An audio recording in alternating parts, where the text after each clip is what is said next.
Welcome back to Online Darts, everyone, and we are here in Midtown Manhattan, and we've got the world champion Luke Humphries smiling from ear to ear. Luke, your love affair with this city continues.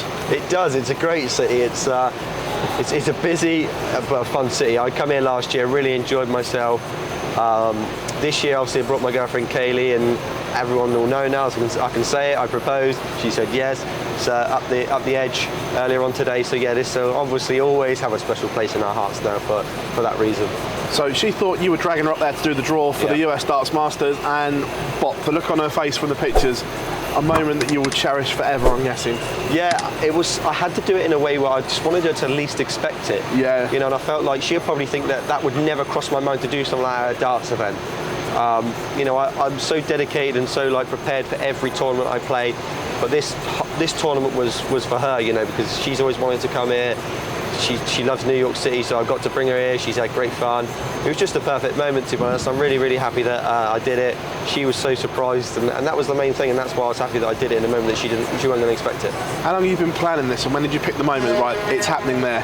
I think I've been planning for about 3 or 4 months with Jamie Banks. Yeah, we've been going through the schedule of how we're going to do it, and obviously the public getting there, I think at 8 a.m. or something, so we had to do it before. Obviously I had to get the Edge's blessing to do it, which we're very thankful for, that they let me go up there early, so there was no public around, so I could just do it by ourselves. But yeah, it's been in the planning for quite a few months, to be honest. I wanted to do it somewhere special, you know. I wanted to do it somewhere special to Kaylee. This is it. So yeah, the planning all come through well. Amazing, and congratulations from us all, mate. Coming back to the darts here in New York, there's a buzz and a mystique around this World Series event. World Series events across the world, but why is this one so different? The feel around it just feels so much different. I just think that this is probably the biggest one. You know, you're in America. America's a massive, massive country, isn't it? You know, I think the only other one that probably would come close would be Australia, maybe. That's obviously a massive country. I don't know the population difference, but yeah, I think, just talking off my personal experience, I feel like winning in America is quite big. You know, especially in look, let's be honest, it's probably the most iconic venue out of every single venue we play in on the calendar. You know, Madison Square Garden tops out every single venue that we play in throughout the year. So to win it in such an iconic venue for us as players is a dream. So I think that's probably the reason why it's such a buzz about it and everyone wants to win it. You know, and it's a great title to pick up, and so many great players have. So I want to add my name to that list also. You're world champion. You've won the biggest one at Ali Pali. You're world #1, multiple major winner.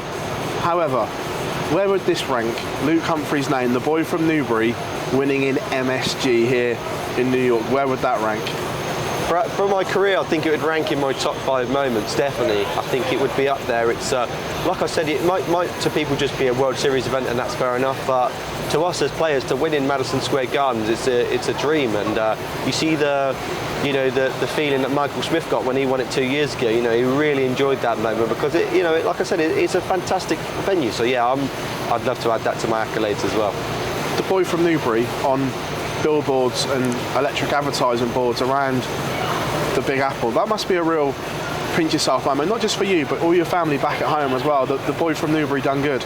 Yeah, I wasn't on the billboards last year. This year I am, so that was a nice feeling. Obviously, to see yourself up in New York on the billboards is something special. I think all my family and friends will be very proud of that. I got some pictures of it, which is a good thing for me to take back. And you're right, I think they'd all be, you know, like I said, very proud and very, you know, proud of the way that I've achieved so much already in my career.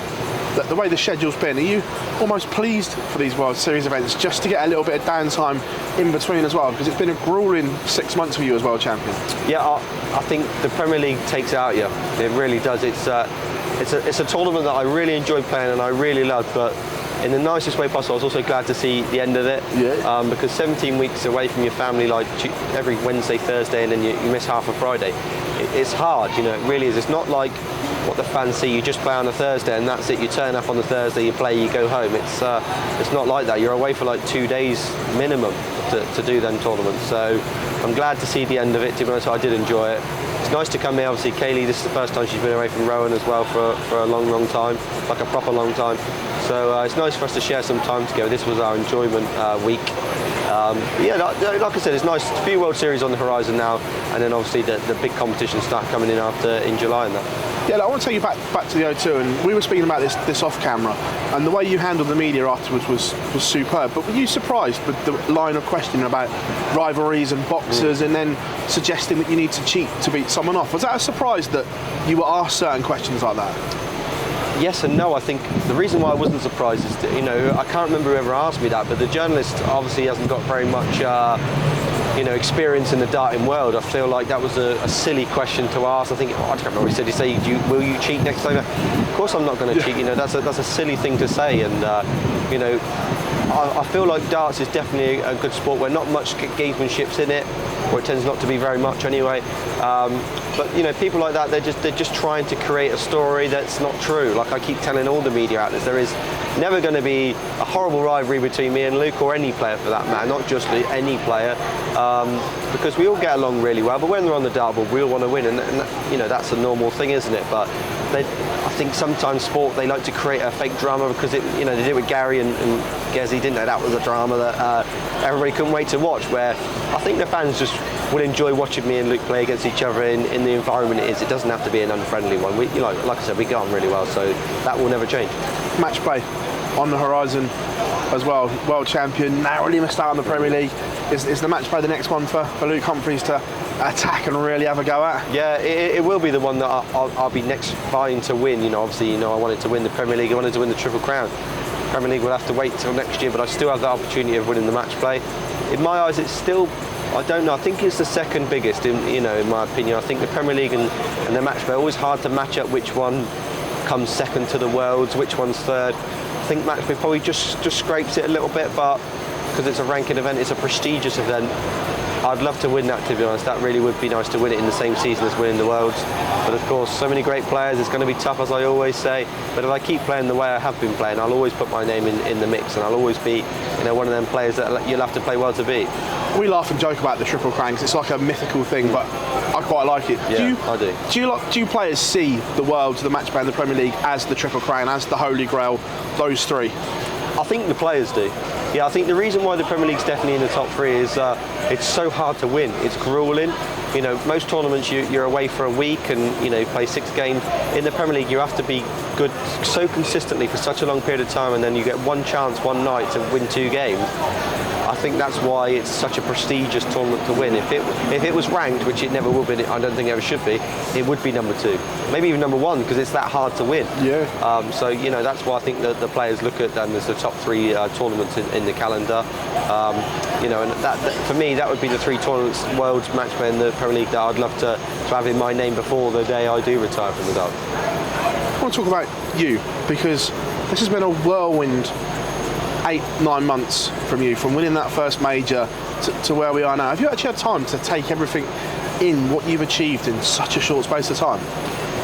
I think I've had a bit more time now to really sort of appreciate what I've achieved a bit more. I think the first couple of months were a little bit of a whirlwind for me, where I thought I had to win every game. I thought I had to hit 105, 10 averages every game, because I thought people expected it from me, being number one world champion. And then I started to, through experience, you learn and you think you don't really have to do that. No one's going to do that. You just have to make sure that you conduct yourself in a manner that a world number one is seen. So I like to be in that sort of good manner. Yeah, of course. That was what I wanted to be seen as a respectable world number one. I didn't want to show arrogance or anything, because that's not inside me. I feel like you got to count your blessings in a way, because sometimes darts don't always go your way, and if you believe that you got the world on your shoulders, it can drag you down. So I just made myself aware that I'd worked incredibly hard to get where I had. Stay humble about it, and hopefully the rewards will come further along the line with more titles. Where you've come from in your career, coming through the development tour, then almost walking away from the sport, and to where you are now, do you appreciate things like this and titles perhaps more than others that haven't been to the depths? Yeah, I don't think I probably would feel more better than any other person winning a major title, or any title, of course. But the good thing I like is that I worked my way from the bottom to the top.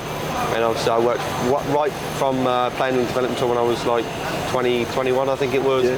Obviously I had 2 great seasons on that. and a challenge tour as well. I had a great season, and then my rise was slow. I think I started off.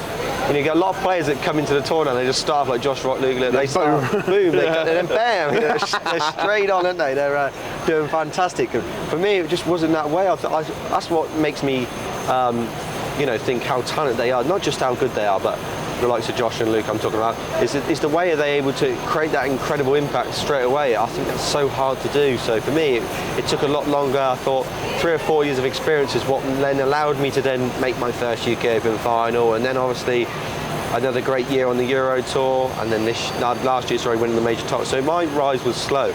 But you've got to give credit to people that can come on this tour and show no fear and smash it out of the park. That does take some doing, and Rob Cross, of course, did that as well. Before I let you go, are you daring to dream about adding the name Luke Humphries to that Roll of Honour at MSG in a few days' time? Yeah, I mean, I could dream, but I feel like it's a possibility, and I don't need to dream. The only thing I ever dreamed of was being world champion, and that was something I always sort of in the back of my mind would dream about doing. So I'd done that. Of course, it is in a way a dream to go on and win this, but the things I've done this today, it will top that more than winning the title. But of course, it would be lovely to add my name to the list, and I'll be doing my utmost to do it. Luke, absolute pleasure catching up with you in New York, Seb. Thank you very much. Thanks, Phil.